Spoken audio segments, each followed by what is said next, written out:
Yes, we are back. See, 2 weeks in a row. I don't think we've done that in a while. Yes. Welcome to Greg Heym's Crossing the Line, or as we call it, Knicks Weekly. We're filming this right before Game 3, but we can't help it. We're so excited. It was us. The energy in the city right now is insane. The city's ready to blow up, isn't it? It is. There have been some amazing videos of these guys on the streets interviewing people, bringing the world together. How about I was sort of video of them harassing the Spurs, like, don't unpack. They're outside the hotel. It's like, you're going home in a couple days. Don't worry, it's going to be over. When I walk into the building now, I don't even say hi to the doormans. I just walk by. I'm like, Knicks in 4, Knicks in 4. Have a great day. All right. My son hasn't taken off his Brunson jersey in 2 weeks. All right, so my son can beat this. He's had the jersey on the entire time winning streak. He has had it on. He has not washed it. He will not wash it. He can't. We need him to keep it on. I have a Knicks shirt and hat that I've been wearing to each game, so I get it. All right, so we can't make game predictions because this will air after the game. But what are you thinking? You're still saying sweep Shar? Is that? See, that's what I'm saying. But I listen. A part of me is still a Knicks fan. So there's a part of me that's like expecting me to wake up and after 12 straight victories, we're still in the Atlanta series. But every doubt I had about Cat being soft and not showing up and not playing defense. Mikal Bridges on fire. Out of nowhere, Landry Shamet coming in. Doesn't know how to miss a three. And missed a couple last game, but he's been on fire. Lockdown D. I thought Brunson would have trouble with a 7 foot. Well, because how are you going to get any? I thought they would get nothing off. And they just, like, once you're locked in, there's no way for it to not work out for you. So you're saying sweet. We're there. You're saying sweet. What are you saying, Scott Nadler? I'm going to take my cue from Jalen Brunson, and I'm going to say we have a 0-0 mindset, and we're going to go in and we got to take care of business tonight. And that's how I saw a quote. I think it was from Kat saying that we have to be the more desperate team. Right. And that's Bridges said that also. You got greedy, and you won. And after the defeat, like the Spurs took in Game 2, Wemby bouncing the ball off a guy's back, and then missing what would have been the game-winning shot. You saw it in the Cleveland series when they blew Game 1. You saw it with us in Indiana last year. You blow a game like that, it's deflating. You could talk about, we're moving on to the next game. I don't care. Your head's got to be a mess. Also, plus you lost the first 2 at home. I think, yes, these guys are the greatest athletes in the world. They're still human beings. And for Cat to go into this series playing against a generational talent, most players in that instance will come with a lot of fear. Set homegrown. Correct. And in the first game, I'm watching it with a couple friends, and there was a play early in the first quarter where Cat drives baseline, and he was palming the ball, did some kind of doopsie-doo shot, and missed it. But I looked at my friend and go, he has so much confidence right now. The fact that he just took that shot, like he's figuring something out, like to attack this guy. Yeah. And it's played out for these first 2 games. And they're such a fun, likable team. Is there a guy with a bigger chip on their shoulder on that team than him? All year he's been criticized. All year there's Giannis talk. We've been doing a lot of it. Yeah. And he looks calm. He looks focused. He's saying all the right things. He's the one getting interviewed. By the way, Brunson's post-game interviews are terrible. Somebody's got to work with that guy. Or maybe just leave the energy on the court. But he's always like, I don't know what happened. No words. He's always like, I don't know. And he seems to get annoyed with some of the questions where Cat is the most patient guy and Barkley can't say enough about him. I love watching the post-games. I can't understand what Shaq says anymore. I can't remember a guy that is at that level that made such a turn. Like the story was basically written about Cat, of who he is. He's a good player on bad team, a good stats guy. Yeah. But the fact that this team came together, and again, it comes back to this guy. Yeah, he's the ultimate leader. I saw an interview of Brunson. I don't know how old it was, but he basically summed up his career. He's like, my entire career since high school, all I heard was Jalen is a great ball player, but. Right. I can never get a compliment without a but. He's too short. He's too slow. He can't shoot. He goes, but you cannot define me by that stuff. Right. He's got to watch it though, because we've seen these periods of the game, usually in the beginning into the third, where he's taking bad shots. He's got to stop forcing. Look at what Bridges did last game. As much as I like to slam him, and I still don't think he's worth the 5 picks, but if we win, he's worth the 5 picks. Yeah, 100%. yeah, but we all couldn't have say won that without until him. they don't win again.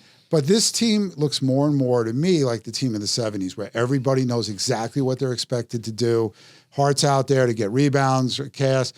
Brunson's controlling the game. Cat is doing a job. Remember we were talking about who's going to guard Wemby. Look like you don't have any problem with that. Absolutely. Mitch and Cat. He's using that I don't think body. anyone will talk about the picks if they win the championship. Yeah, and Mike It's Brown's over. got to get a lot of credit for the way he's 100%. running I was this slamming team. that guy. Me too. He's been amazing. You know, it's just the right time of year. Because look, the regular season was a disappointment. With Tatum out virtually the whole year, the fact that you didn't win the division was bad. And you know that this is the situation. You didn't have to face the Pistons. You didn't have to face the Celtics. I just You think got the way lucky. that we judge teams and coaches in the regular season NBA is different than the way it used to be, because it's an experiment. So he's trying, and Popovich did this for so long. He invented load management. It's true in every sport. You know, they always say that a lot of people say, "Oh, the playoffs is like another game." No, it's not. You know, and for a manager, you can't manage like it's a regular season game, and you've got to know who you can push and who you can't push. It reminds me of the speech that Herb Brooks gave before the gold medal game, where 1980 Olympics. He said, "If you lose this game, you're going to take it to your bleeping grave." And this has been the perfect alignment of the planets. You're not going to get a better chance and opportunity to be so hot at the right time against an opponent you do very well against. Right. All the guys you were worried about, OKC, they're all gone. It's just you. On that point, Bridges was asked, he was up 2-0 in the finals with the Suns, and they lost. And they asked him if he still thinks about that. He said every single day. Well, you got to think. You got to think about it. I think it's only 2 teams have come back from losing the first 2 games at home, and win. Obviously, nobody. One had Jordan. Well, that helps. But They lose it's 2 at home in the finals. They lost. what they said. I know they lost in the conference. It might have been finals one of to those the years Knicks. like when he came right back and after his break. I'm not sure what year it was, but I think he was involved in one of them. But it's an exciting time. I mean, the city, we say it all the time, nothing rocks the city like when the Knicks are winning. And Agreed. it's just an amazing time. All right, so we will get into the show. So we're all saying sweep here.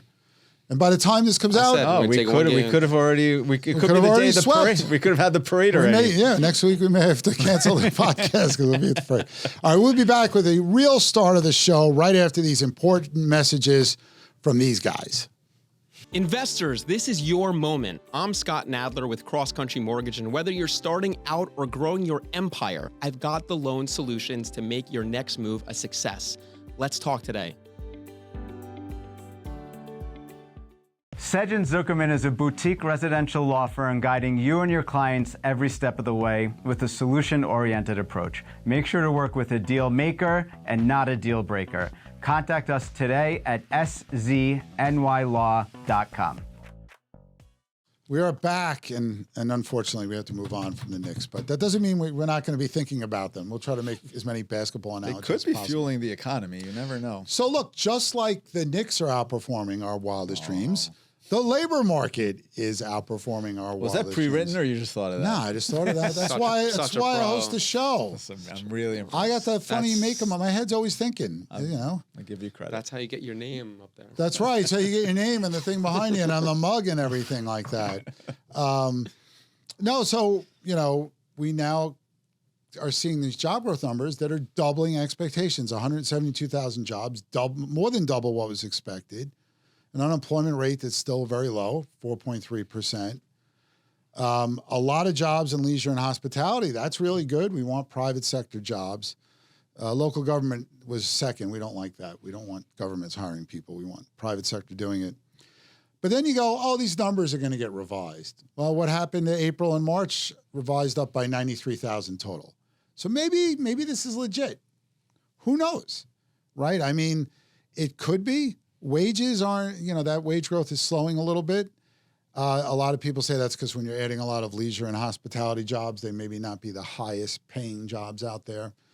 But you want to look at how great this report is. So far this year, we had one negative month of job growth, but we've added 569,000 jobs in the first 5 months of this year. All of last year was 133,000. So this is good news. The two things that we don't like here is the labor force participation rate is not going up. And that means the percentage of working age people that are either working or looking for work. We need more people. What people don't seem to understand, there is this contradiction because you hear about long-term unemployment going up. I read about it all the time, people taking longer to find jobs. But there's 7.6 million job openings out there. That's going up, not down. And what is the disconnect, Scott? Like I could say, like obviously those people maybe don't have the skills, or maybe they're not so interested in getting back to the workforce. I don't buy that this is such a great report. Okay, tell me why. The reason I will say this, my friend, the majority of the jobs came from, you said, government, well, no, the education, majority, and leisure and hospitality. Leisure and hospitality was Leisure by and far the hospitality. most. Okay, Yeah. we just spent 5 minutes talking about the Knicks. There's another major sporting event that is happening that's starting this week. Yeah, I don't follow that sport, so go ahead. Okay. But Just what we need, more traffic, more congestion, more... It's called the World Cup, right? the World Cup? No, I don't know it.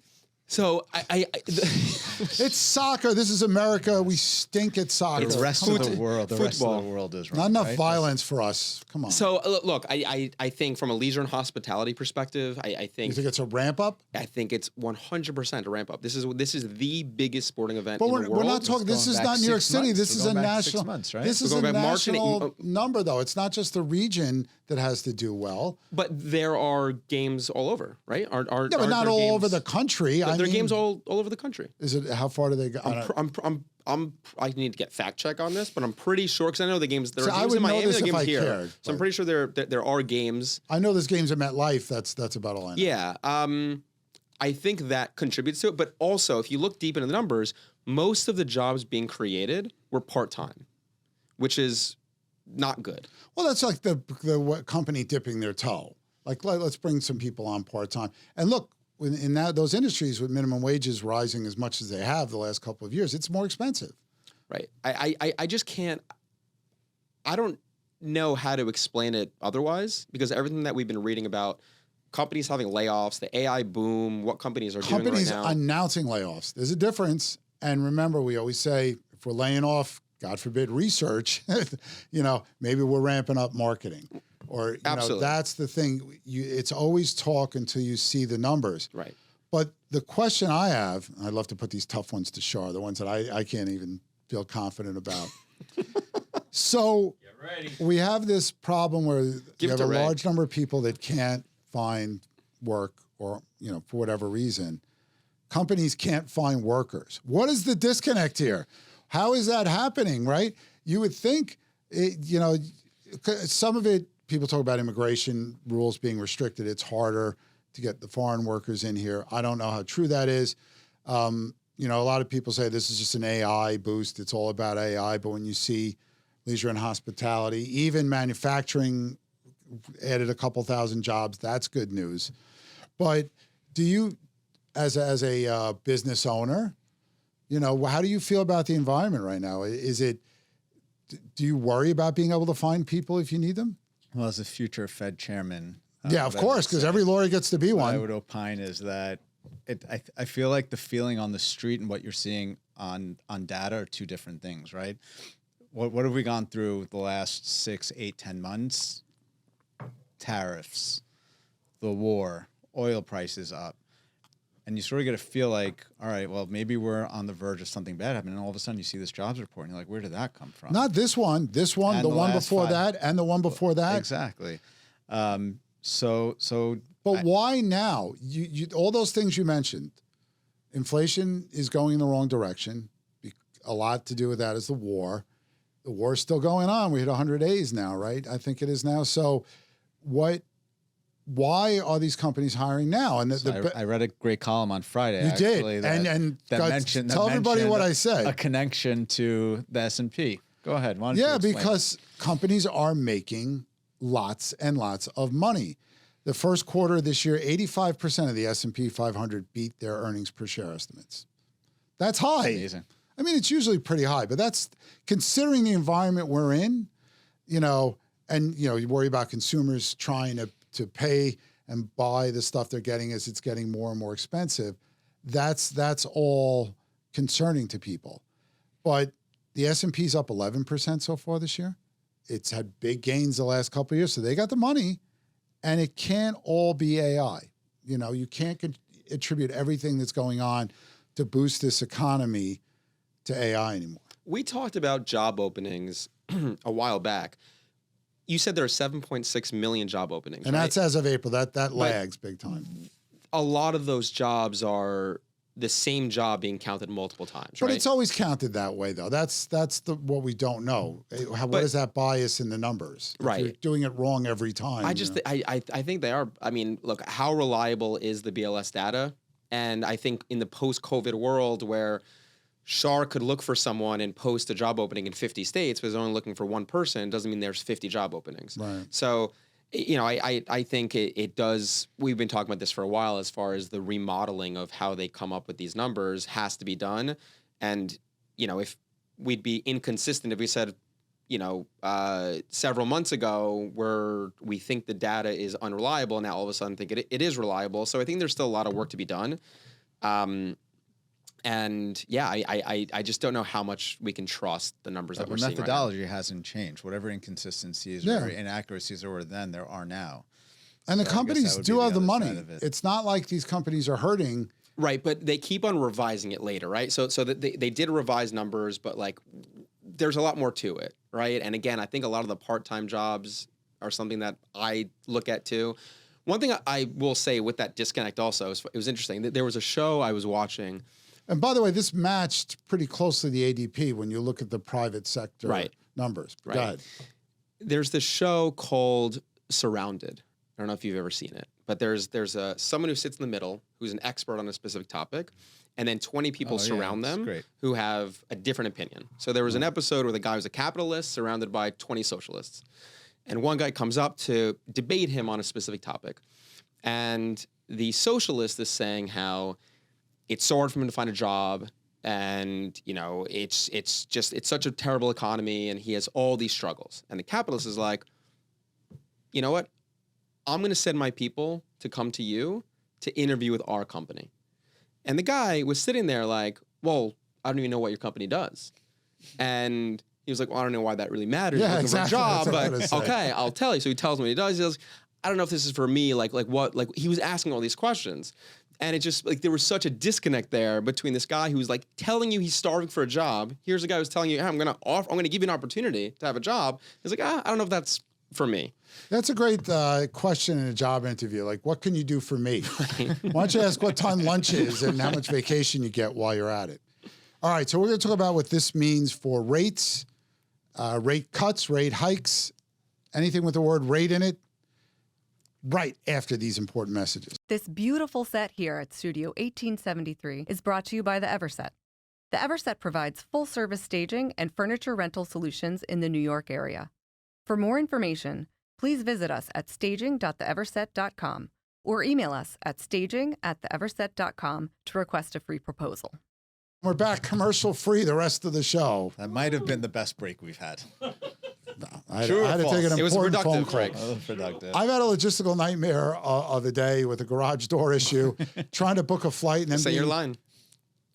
What was I it? put my Economists are pants just like us. the economist. Economists are just like, See, we have real world problems. And then I tried to book a flight, and every time I went to select my seats, it said seat selection not available, like pay and select your seats later, but then it wouldn't let me pay. So try calling an airline on the phone. First, they want to charge you extra for booking by the Yes, phone. that's true. And then, you know, the guy's like, what day was that? It took 40 minutes. It was awful.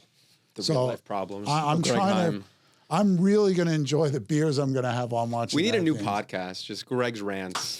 Right? It would be the favorite show of men 55 and older. Let me tell you, right, Ray? We could just, it'd be the Greg and Ray show. We just sit there and talk about the stuff that, Wow. that really bothers us. Back in our I day. would subscribe. I don't like these doodads and this Instagram and The first show would be you two trying What's to figure the out the deal Wi-Fi passwords for the whole 45 minutes. Actually, I'm all about technology. I now have changed my rig at my gigs where I'm using all digital modeling stuff. So actually, this is something that's interesting. You know, I'm talking about my gigs all the time. Yeah, sure. This Thursday at the Feed and Grain in Northport. So now it used to be like you had guitar pedals that made certain sounds, distortion, wah, flanger, chorus, whatever. Now you have amp modelers so that you don't really have to even bring an amp. If you have a PA, you plug in. Now this company has started this new thing where it's AI driven.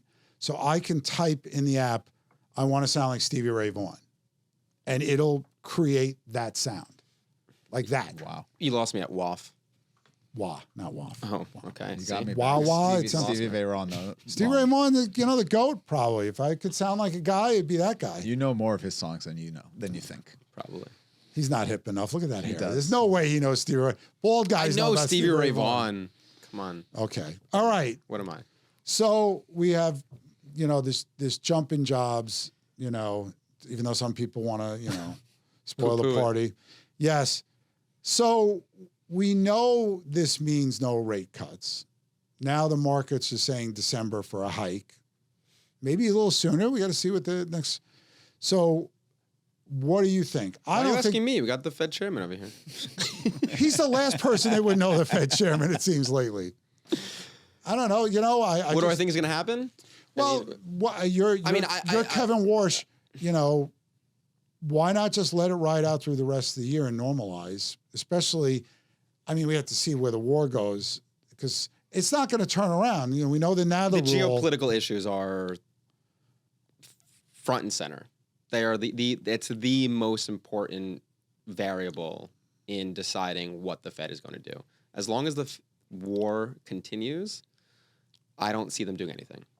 And what does this mean for customers, people who are buying homes now? In the last couple of weeks, I think rates are probably up about 0.25%. So what does that mean? For every $100,000 that someone borrows, that increases their payment by $17 a month, right? So if someone wanted to borrow $1 million, that increases But that's not by the calculation $170. they're doing. They're looking, saying, I could have got this. Correct. Here's something interesting. There's an article that had an interesting headline. Higher interest rates don't just deter buyers.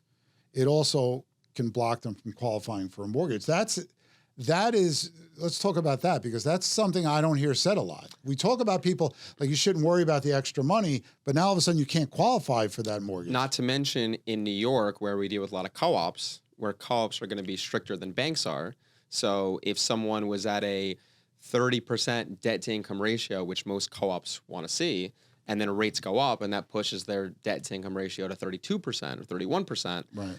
that could be an issue, especially when you're dealing with one of these really strict co-op boards. So one of the things I've seen Scott do on deals that we've had together where the debt to income is... Are you guys like the dynamic duo when you're not here? Because all I hear are these things you guys are doing. We can We're copy not you invited on, we to can them. copy you on these emails if you'd like, but if You don't when want to be copied on the email. But one of the things that Scott gets very creative on is that you can either pay down your rate where it's a one-time fee, so it lowers your debt to income Right. to where you need to be, or if you need to pay off a loan or pay down, you can get creative to lower that debt to income to offset those higher interest rates. Right. We always want to have contingency plans in place because just because we can get someone approved for a mortgage doesn't always mean the co-op is going to approve Right. them. Then that's a New York problem. So it's a New York problem. So we need to look at it through the lens of a co-op. But broadly speaking, you are right. There's some clients who, if rates go up and they were on the cusp of getting approved for a mortgage. Because a lot of people are pushing it. In any market, that happens.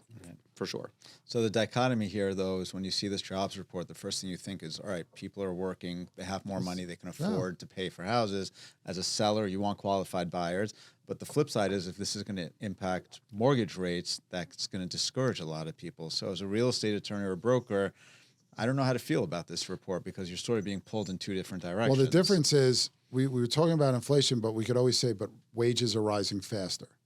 You can't really say that anymore. That gap is narrowed dramatically to the point where they're almost at a dead heat with each other.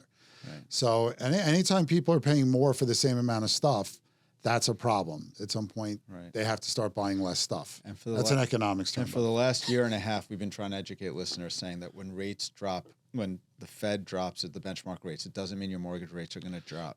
And could you imagine if they cut if they cut raise. short rates now? No, but if they decided to push through a rate cut, 30-year mortgages would shoot to the moon, because that's the last.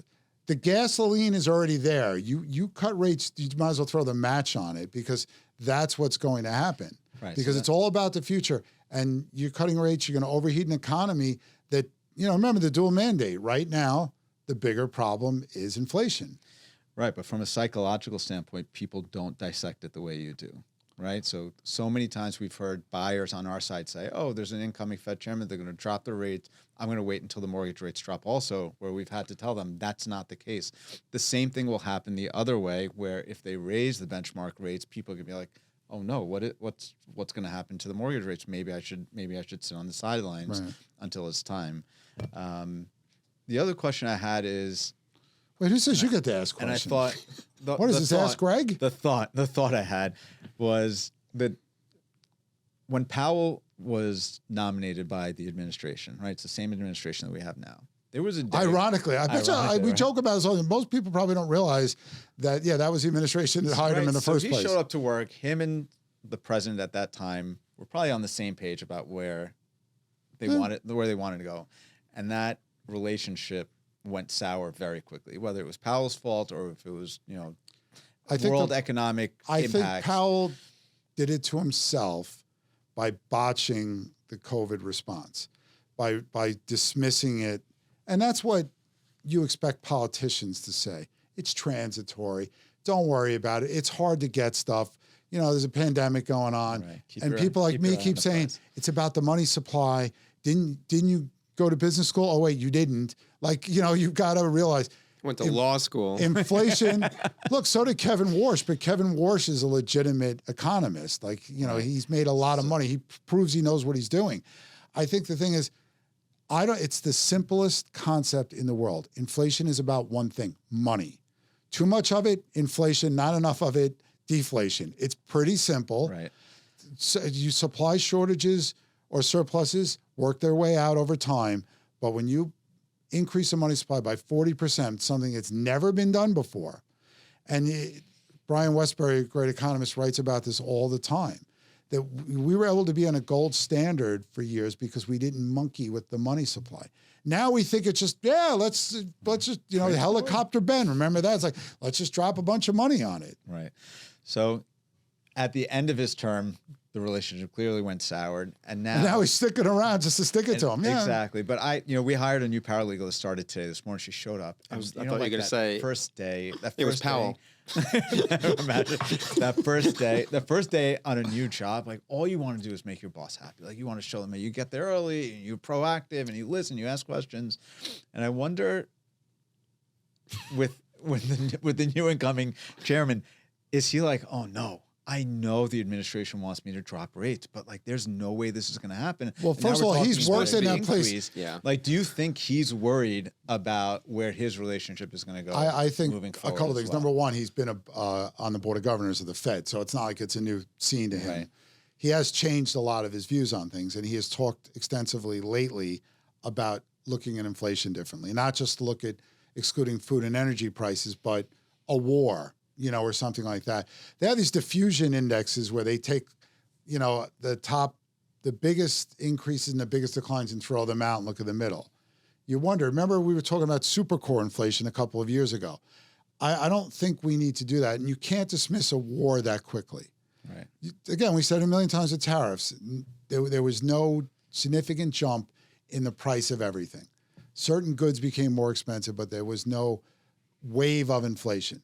This is completely different. If you're closing an area that tracks that where a lot of the world's oil passes, and you almost need like a website to go to. Is it open or closed? Every day it's a ceasefire. Now there's not a ceasefire. Today, apparently, it's ceasefire. And now yesterday escalation. Yes, now like ceasefire. You need a scorecard to do this. That kind of uncertainty will drive people nuts. I think, and also he's very rich, and he married into a lot of money. So I don't think he's really worried. I don't think he's worried about making anybody happy. I think that if you look at the last couple of Fed chairmen, they all have things that they regret. I hope, because they're bad, most of them. But they have to do things like presidents. Volcker causing a recession on purpose. Like, that's not an easy thing. It's like, I'm going to put millions of people out of work potentially, but how am I supposed to get rid of this inflation? Right. They need to communicate, right? And I think if you're showing your work, I mean, it's not like the president's going to turn on CNN and look at the chyron on the bottom and say, oh my God, they rose rates. I wasn't expecting that. So I'm sure they're communicating. And as long as Warsh and the Fed can say, here's why we're doing this, and come up with a compelling reason for it, they should be on the same page. I think there was such a disconnect with Powell because there was no rhyme or reason as to why they were doing what they were doing. Yeah. The old, it's not an adage, but the old saying that, like, what Wayne Gretzky would say, skate where the puck is going, not where it is. And like having that mentality, that mindset is not what the Fed has had. We're data dependent. So we're looking at data that's from 3 months ago. No, but it'd be like Shar working on a deal and ignoring a law that is so obvious that anybody would know it. That's what happened during Powell's reign. Right. You saw inflation get to over 9% and you're hearing transitory. It's like, listen, what more evidence do you need? Too much money chasing not enough goods. It's simple. Right. We always use the example of an apple. Like, if the only good in the world is an apple and there's only $1, then an apple is worth $1, right? You make another $1, now the apple is worth 50 cents. So now it's worth $2. You change the money supply, you raise prices instantaneously, and you act like it's not a big deal. Where is the money supposed to go? But so I don't want to be a Powell defender here. But Jalen Brunson's good. But there are other Fed members, and I don't remember, I could be wrong. Maybe there was 1 or 2 Fed members that came out when Powell said that said it's not, but there were other Fed members that totally defended him. And those are economists. And so there was a consensus amongst the Fed members that it was transitory. He was just the one with the megaphone saying it, which is probably more concerning. Look at like the tariffs, right? It's going up through all these courts, and you see guys on TV and they'll go, oh, these are totally unconstitutional. And then other people go, no, they're perfectly fine. Don't worry about it. You always are going to have that disagreement when there's interpretation, I think. But when you're primary, I know they have a dual mandate, but the economy really wasn't the problem then. We recovered from COVID very quickly. And people say, well, that's because all the money we're given. Okay, but why we were still pumping money and acting. See, the thing is, we always talk about the Fed lowering or raising rates. It's not about that. The rate doesn't matter. The question is, are they stepping on the gas or the brake? Are we infusing money? Because we don't have to just touch rates to infuse money. We could just go out and buy our treasuries back. And now all of a sudden banks have all this money to lend. I think it's also a great example of the power of groupthink. The Big Short was a great example of that too, where you have really smart, brilliant people who are making decisions on the market that were completely wrong. Well, I hope people watch this show and say, well, Greg Heym said, unless I was wrong, then let's forget that. But no, but there's probably something to that though, Greg, because you're not in a room with 10 other economists every single day. You have the ability to I wouldn't want to be in a room with 10 other economists. But you have the ability to look and reason for yourself and just say, this is what makes sense, this is what doesn't, and make a decision accordingly and advise, countless people and agents, et cetera, in the industry on what's happening when you don't have a clouded view. Whereas I think with the Fed, there is so much groupthink there when it was pretty obvious for someone like myself who's such an amateur. I have an amateur way of looking at the rates the market. You know what drives rates. But I'm not an economist. It doesn't, right? You know, to be an economist, I shouldn't say that out loud, but you don't have to be an economist to realize the situation you're creating. Agreed. But I guess that it's the only way that in my head, I can rationalize the Fed making decisions and making statements that they did, causing inflation to go to a 40-year high. I expect it from an administration and a Treasury Secretary and cabinet people. They're politicians. People don't expect that. And yes, I get what you're saying. It's like, how many times did you hear them say tariffs cause inflation? That's why we got so mad, right?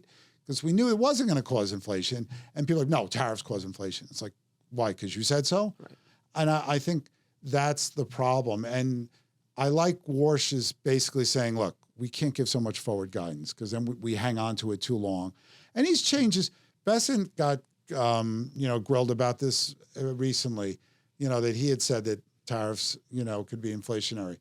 They're going to be like politicians now. They're going to be careful what they say going up through the ranks so it can't be thrown back to them. Right, Shar? That's right. Don't complain why they do lawyer talk because it keeps getting thrown back at them. But it's easy to look back and point fingers and say this is how it should have been. Read my columns from 20 and 21. Why don't you read look them forward? Tell us look forward and explain what you think should be happening the next between now and the end of the year. Since it's not clear where things are headed, like we're talking about. There's a war going on, inflation is going up. You sound like a lawyer, limiting language already, but I like it. No, you have to, at some point you have to stop messing with things and let it normalize and see where it sits. And as we know, the war could end tomorrow. That doesn't mean the price of oil is going to go back to where it was. That doesn't mean the inflation levels are going to go back to where they were.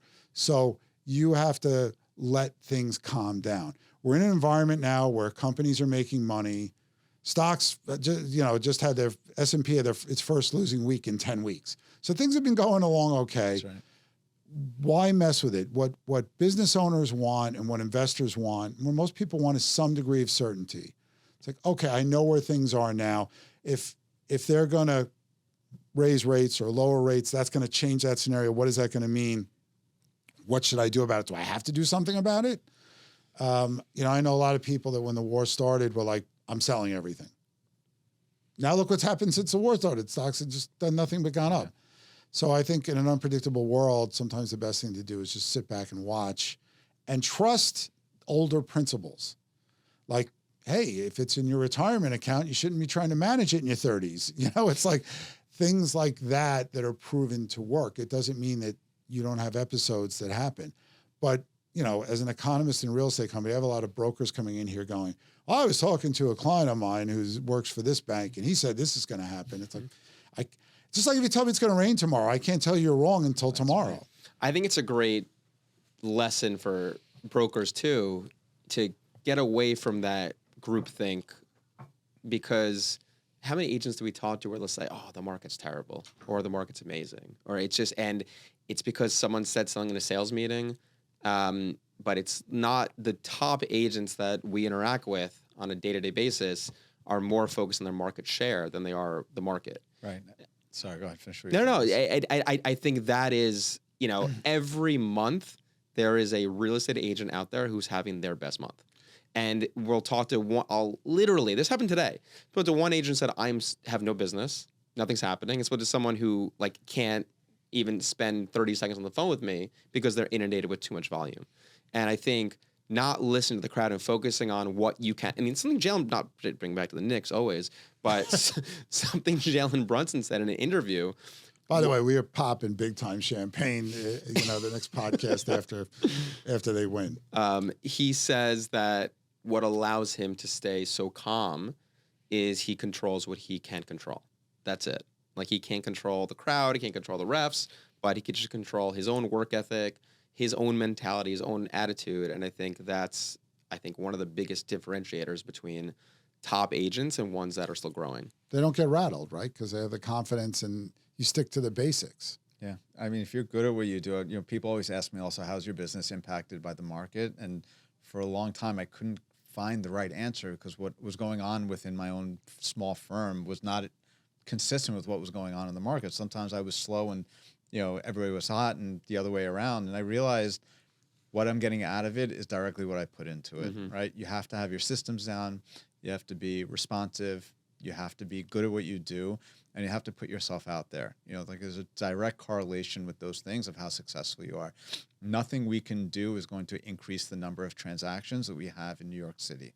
Those are policymakers. Those are politicians. We don't have a hand in that. We can be pied-à-terre taxes. I was thinking how you've gone on from pied-à-terre tax so well, and no, actually, we're going to have an episode on it. I'm having my buddy Martha Stark on, who was finance commissioner, is an NYU professor, who is involved in these negotiations, who will have a very interesting take on it. And someone I've known for almost 30 years. But I saw Rudy Giuliani say this once, that his secret to success was when everybody gets nervous, you calm down. And that's probably what makes these athletes so great. They're the one on the free throw line who's not sweating, who's not, fazed by the people hitting those stupid inflatable things together or with the big fat heads. You slow everything down. What do we know? And I get this all the time too. You're saying, like, I'll be at a sales meeting and people go, well, I don't know where you're getting that data from. I've never had a better year. Or I don't know who's selling these things. I'm not selling any of them. And they always say, like, your results may vary. And like on a baseball team, somebody's hitting 300, somebody's hitting 200. 100%. Right. That's a great that's analogy. what you have to realize. Like, that's 2 I've made today. Yeah, that's pretty good. Char's impressed. I'll sign autographs later, buddy. I heard Kobe have an interview one time also, and they asked him how he doesn't get down on himself. I think it was when he shot those air balls early on in his career. And like, how did you find the confidence? He was like, what do you mean? My confidence is always there. He goes, what am I going to do? Be upset because I missed those shots? Shoot more. His philosophy is always, if I'm not shooting well, I'm going to shoot more. But then he said, like, then what am I going to do? If I hit those shots, then I'm going to be really happy. He goes, then I will always either be 2 up or 2 down. I'll never have a baseline every time I take a shot. I need that confidence to be there. I can't be too far up. I can't be too far down. Do you remember The Last Dance? They asked Michael Jordan. Yes. They said, why are, you don't seem to get nervous in pressure situations when you're trusted to take the game-winning shot. And he said, why would I be nervous about something that hasn't happened? Yeah. It was like such a simple answer. And you're like, yeah, I wish most people could. I saw a great interview with Mariano employ that. Rivera talking about 2001 World Series, like his second blown save in the playoffs. 97 was, I think it's Cleveland, but that one hurt, right? Because they had no business being in that World Series. And they said, does it bother you? He goes, no, I did my best. Like, what can I do? It's great. And I think that's like, even with gigs, when I go there, there's things I can't control. Like, I can't control if there's a thunderstorm outside and nobody came to the restaurant, or you have technical issues. It's too hot in there. You're hurt. Something's bothering you. You have to zone in and focus on what you're doing. We all do it, when I we like do how our we just went jobs. from Kobe to Jordan to Mariano to Greg Heym. That's right. That's Interesting couple. We have a Mount Rushmore back up here. And no, that's why a guy with the consistency of a Michael Jordan or Rivera that can you just put them out there and they're going to do it more often than not. Is it because they outwork everybody, or is it that calmness they have where they're not afraid? Who wants that last out hit to them? Who wants to take that last shot? Yeah. You want the guy who's going to say, I want it. By the way, none of this is easy. There's only one Michael That's Jordan. why you There's make only so much one money doing it. Mariano, but knowing that these are human beings and it's possible is inspiring, right? So if I can get 1/10 of what this guy has or this woman has to achieve greatness, it's inspiring. It's hard, even bringing it back to music. At a gig, am I playing wrong notes? Yeah, it happens. Professionals don't do that, but I guess I'm a quasi-professional because I do get paid. But You get paid. You can get hard on yourself very quickly. Mm-hmm. Like Nikki after a gig, be like, I didn't sound so great. And then we'll watch, some videos back that people take. I'm like, what are you talking about? You're always your worst critic, but you can also be your biggest supporter. It's a fine line between having the Greg Heim-sized ego, right, Shar? Shar's the one with the big ego around here. He's the quiet one, but he's, I was when I was in high school, the peak of my Powers? My career. We played a charity game against the New York Giants, and we had Jesse Armstead, Jason. A Seaman charity was game there. of These chess are- or what was this? Basketball. Sorry, basketball. And this was these are big names now, but back then they were they weren't. I don't even think they were starters. And Jesse Armstead and I started playing like a one-on-one during warm-ups, and he goes, are you the best player? I was like, no, everybody. He goes, I'm just asking you if you're the best player. It doesn't make you cocky if you tell me you are. He goes, there's nothing wrong with knowing that you're good. And if you channel it the right You way, have to. it's really, A lot of agents come Doesn't up. sound like you were the best player. A lot of agents come up to me and they say, like, how do you get in front of people? How do you do the podcast? How do you go on like live TV? And it's a confidence you have to have in yourself. Mm-hmm. And my wife makes fun of my ego all the time when it comes to my job. And I said, that's what's got me where I am because I back it up.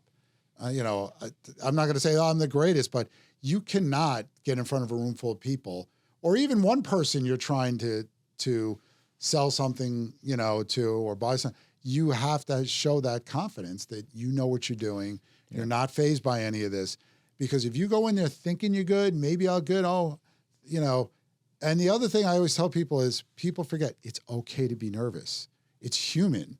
It's an adrenaline rush you get before you start a concert or a game where you're like, yeah, now, I'm stimulated. Now I'm ready to go. Because you walk in and you're just like, is this thing over yet? You also won't resonate with your listeners or the crowd if you don't show yourself to be comfortable with You what got to be you're talking human. about. What I thought you were going to say, and I started laughing a lot and I held it in, was that I thought you were going to say the reason I don't get nervous is because they told you to picture people in their underwear, and I just pictured you No. here with the rain. It's underwear.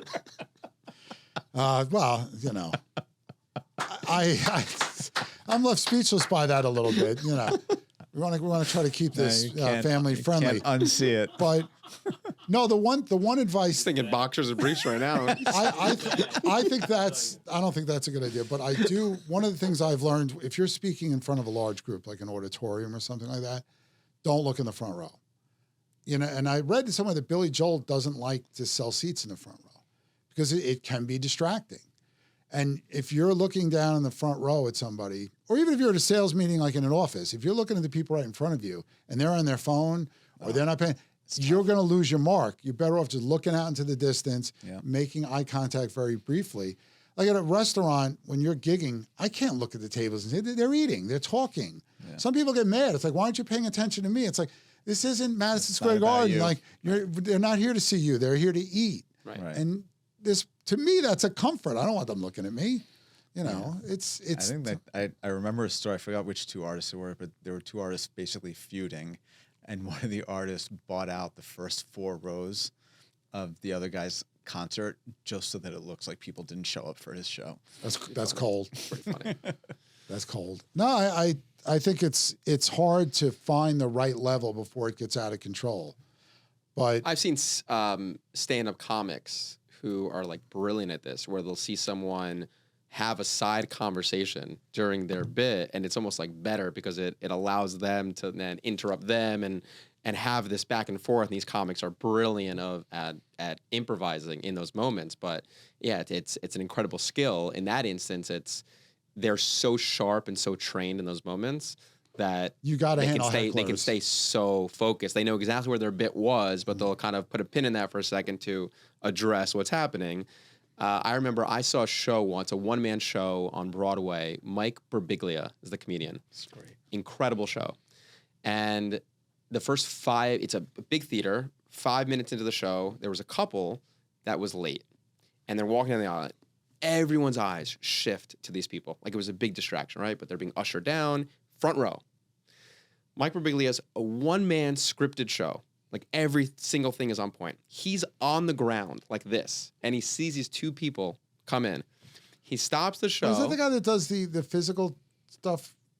I don't know. I was watching something. There's a comedian that does all these weird physical tricks while he tells jokes.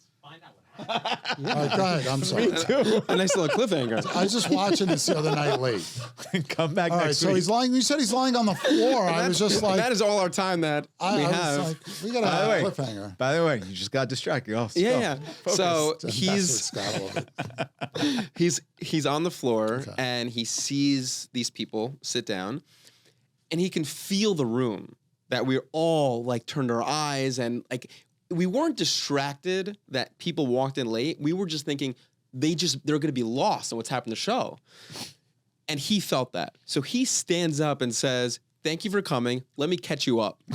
And I did a 35-second recap of the first 5 minutes of the show. I was born here. I did this. My father did that. Da, da, da, da, da. And he goes, and then he ends up back on the floor. He's like, and now for some reason I'm in this random position. He's like, "You guys good? Great." And then he just continued on the show. It was so brilliant. I can't repeat what he said, but I saw Dice. The first time I'd ever seen like a comedian in a big venue was up in Binghamton. It's like the late 80s when he was in his prime, in his prime, and somebody had made a joke about his mother, and he came back with the perfect, like, this happens a lot. And musicians, we don't get heckled so much, but like if someone requests a song and we don't know, it's like, you don't know that song? It's like, any idea how many songs there are? Or when you're at an Italian restaurant and someone goes, you play any Metallica? Or how about some Led Zeppelin? I'm like, you realize people are trying to eat here, right? It doesn't go. Yeah, you can find some good Zeppelin songs. Somebody requested Peter, Paul, and Mary. I'm like, this isn't a coffee shop in the village. Like, but I have a good story about not getting flustered. I was doing Fox Live. It was episode 45 of Crossing the Line. No, never nervous here. Matt Leone walked in. This was Neil. It was Are you Neil, filming? It was Neil Cavuto's show. And I was supposed to be talking about the housing market, and there was supposed to be someone on talking about credit scores and mortgage rates. And she was running late. So I'm sitting across the table from Cavuto, and he's like, yeah, Neil, how you doing? He's not even looking at me. And he's like, all right, don't worry, Greg will talk about the credit scores and the mortgage rates. And I'm like, yeah, all right, whatever, I'm game. So while I'm talking, they're wheeling this woman in. They're literally got her in a rolling chair, edging her up to me. Thought she was in a wheelchair. On live TV. And I'm just like, I'm trying not to notice it. Don't look. But that's the kind of focus you have to have sometimes. It's hard, it's because we're in an age of check my phone.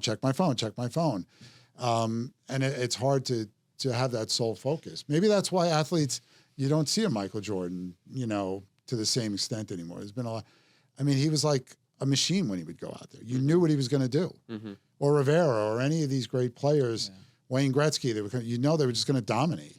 I think somebody said, you see the greatness, you don't see the work it took to be great. Right. I think that's what it is. Right. It's the repetition, the way they're devoted to it, that every scenario that can happen, they've thought of and they've walked through thousands and thousands of times. Right. And that's like people go, oh, Greg, this comes so easy to you. It's like, you don't think I prepare? Like, you don't think I'm going, you read my blog, I do this thing last week in research where you have all the news that's important. Like, you're constantly doing the work, and just like they're constantly practicing, they're watching film. It doesn't, sure, some of it comes easier, but if it's that easy, more people would be that good at it. That's right. And then the fact that there's these people that never seem to fail in a clutch situation, you just hate them sometimes, unless they play for your team. There was a guy I spoke to literally yesterday who, I'm not going to say the industry, but he made over $5 million last year, and in sales. We didn't talk yesterday. No, we didn't. Nice try. Well, I was waiting. How many episodes did it take for Shah to be funny? How many episodes did that take? So I said, that's absolutely incredible. And he said, yeah, but it was 22 years of grinding and getting to this point. And he gave this analogy. He said, it's like you go to the bar and you hit on 49 women and they all say no to you. And there's one woman who's sitting next to you who just had a horrible night and you say something witty and charming in that moment and she starts to like you. It's like, if you see me with that girl, you didn't see the 49 other people that slapped me in the face. Great example. And it was a great analogy. Yeah. That's also when people ask an attorney to do something and it takes them 20 minutes to do it, 30 minutes. They're like, well, why are you charging me so much? It only took you 30 minutes. Well, it took me 22 years of becoming great at this to be able to do it in a half hour. That's what you're paying me for. They don't understand. People go, Greg, you have such a nice job. Like, you're lucky. I'm like, I didn't spin a wheel and get this. Yeah. I went to college. I got scholarships. I worked for the government, making $22,000 in my first job. It's been a 34-year career. It does not happen overnight. That's right. And that's the consistency that we should all have in our lives. And Fed chairman should have. Don't be consistently wrong. Be consistently right. Don't cross the line. Wow, there you go. I feel like you're yelling at me. Yes, I'm yelling at my attorney here. If I'm already the chairman. I'm getting ready to practice, But I will be equally as hard on Warsh if he does things that are obviously wrong. I think a lot of times people overthink things. They're more worried about how the decision looks than if it's the right or wrong decision. How many times have you said, let's not mess with this, it's not broken. It's working, leave it. It's the last thing we should touch. Yeah. And then people are like, no, the smart thing would be to prepare for this and let's have a study and let's have a bunch of meetings that don't get anywhere. Yeah. I mean, I'd like to be in one of these Board of Governors meetings just to see what it looks like and maybe yell at a few people, but, they're not going to let me in. Anyhow, I think that's it for this week. We're missing Lena, unfortunately, but we do have Ray here. who is blending into the background as always by wearing Ford. dark clothes. I can't even tell if he's there. It's the one thing I had to get used to is like having these shiny lights in a dark room. It feels weird. Like I'm going to be asked where I was in the night at the 12th or something like that. I was with Shar, by the way. But that's a show, and we want to thank our sponsors and our co-hosts, Scott and Shar. It's a pleasure always. And the Everset and everybody involved here and all our sponsors and everybody that works in the podcast, but mostly you listeners and viewers out there. We love each and every one of you. CTL at bhsusa.com if you want any free legal advice. Sedgh and Zuckerman. If you want free money, Scott Nadler. No, but they're great guys. Anyhow. Any deal sheets that come in the day after the Knicks win will be half off. Wow. I like that. He's going to be hungover. He's not going to be able to look at steel sheets. After the Spotify rap fiasco. Oh, you feel comfortable. Okay, well, that's fine. But it's an exciting time here in New York with the Knicks, and let's hope they pull it out and we can be celebrating. But everybody have a fantastic week, no matter what you're doing, even if you're in San Antonio.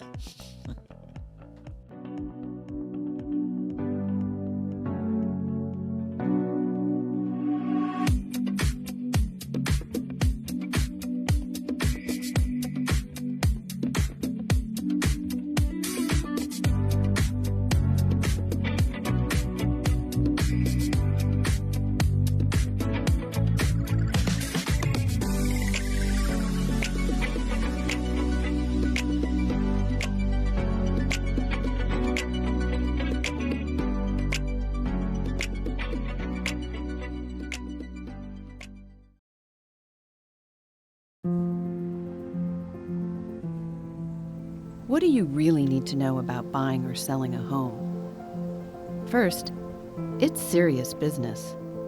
And it's complicated. There's a lot of money on the table, and emotion too. You need an agent who knows the ropes. So, whether you're buying or selling your home, work with professionals who have a mastery of the craft.